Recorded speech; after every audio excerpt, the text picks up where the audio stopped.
The birth of Queen Balqis, a tale of mystery and destiny. Long before Queen Balqis ruled over Sheba, her birth was shrouded in mystery and divine intervention. Legends from different cultures tell various tales of how she came into existence. But all agree on one thing: she was no ordinary child. The curse and the prophecy.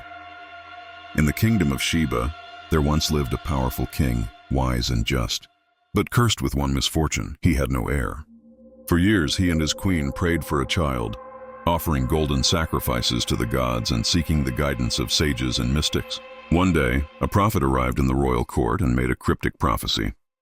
A daughter will be born to Sheba's throne, unlike any before her. She will be beautiful yet feared, wise yet hidden. She will unite kingdoms, but the blood of jinn runs through her veins. The king and queen were overjoyed but confused. What did the prophecy mean? And what was this mention of jinn blood, a mother of two worlds? One version of the legend tells that Balqis's mother was not entirely human. Some say she was a descendant of the jinn, the supernatural beings of fire, while others whisper that she was a mystical being disguised as a woman. According to this tale, the king of Sheba, during a hunting expedition, came across a mysterious woman in the depths of the forest. Unlike any he had seen before, she had eyes that shimmered like the stars and a voice that could soothe even the wildest beasts. They fell in love, and soon she bore him a daughter, Balqis. But when the child was born, the midwives gasped. Balqis was breathtakingly beautiful, her skin golden like the desert at dusk. But hidden beneath her robes, she bore a secret. Her feet were not entirely human, but shaped like the hooves of an animal. The queen, fearing how the world would see her child, hid her away in the palace, raising her in secrecy.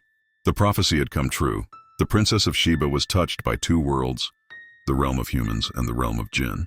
A queen destined for greatness. As Balqis grew, so did her wisdom and strength. She was unlike any ruler before her, able to speak to the winds, understand the whispers of the earth, and command the respect of men and spirits alike. When her father passed, there was no son to take the throne. The kingdom's advisors hesitated. Could a woman rule Sheba? But Balqis proved them wrong. She ruled not with brute force, but with wisdom sharper than any blade. Her people did not care for her hidden secret. They saw only her justice, her intelligence, and the prosperity she brought to the land. And so, the child born of prophecy, the girl with the blood of mystics and monarchs, became the greatest queen Sheba had ever known. One day, as Balqis sat in her grand palace, a royal messenger arrived with a peculiar letter from a distant king, a man named Suleiman. The letter was polite yet firm, inviting her to abandon sun worship and submit to the one true God. Balqis was intrigued but cautious. She called her council for advice. This Solomon must be very powerful if he dares to demand my submission, she mused. Her advisors, proud warriors, suggested war, but Balqis, known for her wisdom, refused. War brings destruction, but wisdom brings victory, she said. Instead of fighting, she decided to test Solomon's intentions by sending him magnificent gifts: gold, jewels, and spices. Solomon's response.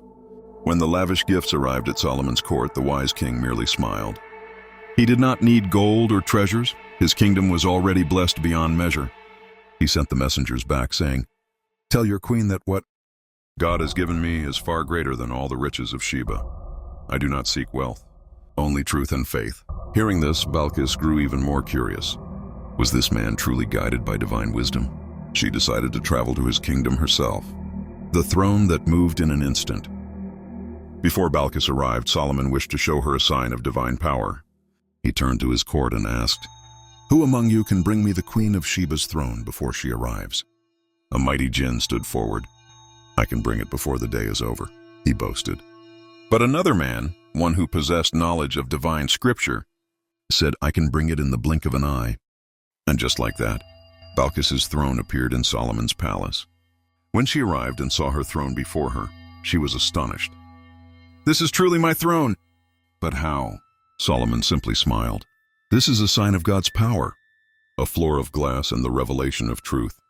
Solomon then invited Balqis into his palace, where she encountered a dazzling glass floor that looked exactly like a pool of water. Thinking it was water, she lifted her dress slightly to avoid getting wet, revealing her legs. Solomon laughed gently and explained, "It is not water, but glass crafted with skill and wisdom." At that moment, Balqis realized that Solomon's wisdom was not of this world. His power was not arrogance, but a gift from the one true God. She humbled herself and declared, "I now submit to the Lord of the worlds, the true God who grants wisdom and power." A new beginning. From that day on, Balqis ruled Sheba with wisdom and faith, guiding her people to the path of truth. Some say she and Solomon grew close, forming an alliance of wisdom and power. Others believe she returned to Sheba alone, but forever changed by what she had learned. No matter the version, her story remains a legend of wisdom, diplomacy, and the search for truth.